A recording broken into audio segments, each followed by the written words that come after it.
Dear students, अस्सलाम वालेकुम वरहमतुल्लाहि वबरकातुहू। आज मैं आपको पोटेंशियल एनर्जी के बारे में कुछ जानकारी देना चाहता हूँ। सबसे पहले हम पोटेंशियल एनर्जी की डेफिनेशन वो क्या है उसके बारे में हम पढ़ेंगे।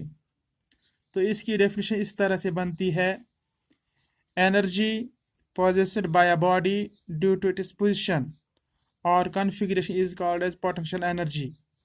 यानी कि कोई भी बॉडी, उसमें जो एनर्जी होती है या तो वो पोजीशन की वजह से होती है या फिर वो कॉन्फ़िगरेशन की वजह से होती है। तो एनर्जी जो किसी भी बॉडी में होती है ड्यू टू पोजीशन या कॉन्फ़िगरेशन, उसको कहते हैं पोटेंशियल एनर्जी। पोटेंशियल एनर्जी को समझने के लिए हम दो मिसाल आपके जहन नशीन कराना चाहते हैं। For example, water stored in a dam. एक बहुत बड़ा डैम होता है, वहाँ पे पानी को स्टोर किया जाता है। वो आसपास के इलाके से वो डैम थोड़ा हाई होता है, तो वो जो वहाँ पे वाटर स्टोर है, दैट हैज़ पोटेंशियल एनर्जी। उसके पास पोटेंशियल एनर्जी है, मगर वो potential energy due to its position की वजह से है। क्यों? ये वाटर जो स्टोर हो गया है डैम में, ये सराउंडिंग एरिया से थोड़ा ऊपर बनाया हुआ होता है। उसकी वजह से उस पानी में जो एनर्जी है due to its position, that is called as potential energy. आप जानते हैं दूसरे एग्जाम्पल के बारे में। एक स्ट्रेचड बो होता है। तीर कमान वाले के पास एक तीर कमान होता है।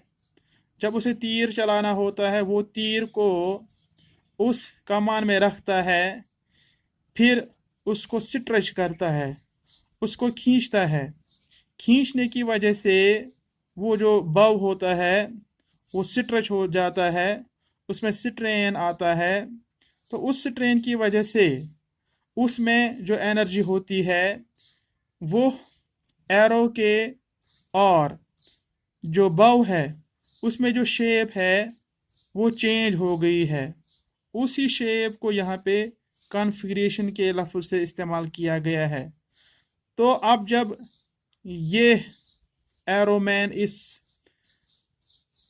बव को रिलीज़ करेगा, कमान को रिलीज़ करेगा, तो वो जो तीर है वो बहुत ज़्यादा तेज़ निकलेगा, क्योंकि इसमें जो एनर्जी स्टोर हो गई थी उसको कहते हैं पोटेंशियल एनर्जी।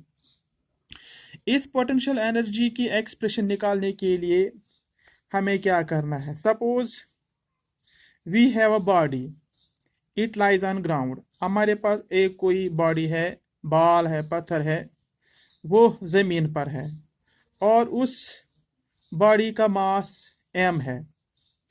हमें इस बॉडी को उठाने के लिए, यहाँ तक ले जाने के लिए, हमें फोर्स ऑफ ग्रेविटी को ओवरकम करना पड़ेगा, क्योंकि वो जो अर्थ हमारी है, ये जो अर्थ हमारी है ज़मीन, ये हर एक चीज़ को अपनी ओर खींचती है। तो that is called as gravitational force.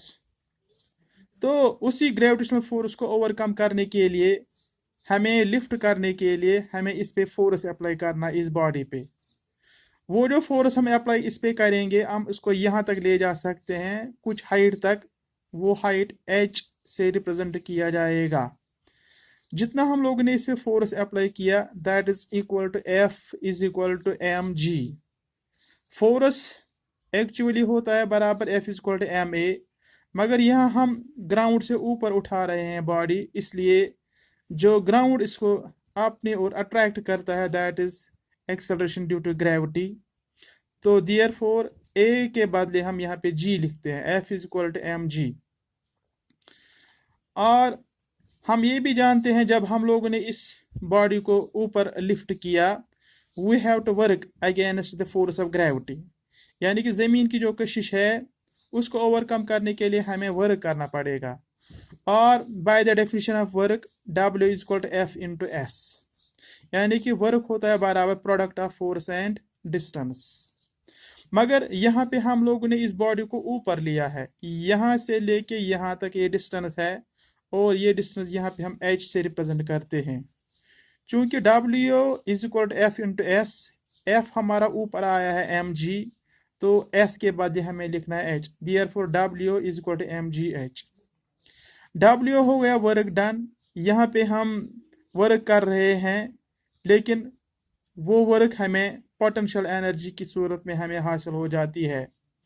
तो वर्क करने का मतलब हो गया हम लोगों ने एनर्जी खर्च की। वो जो एनर्जी यहाँ पे है that is called as potential energy. क्योंकि हम लोगों ने इस बॉल को, इस गेंद को या इस बॉडी को यहाँ से ऊपर लिया है।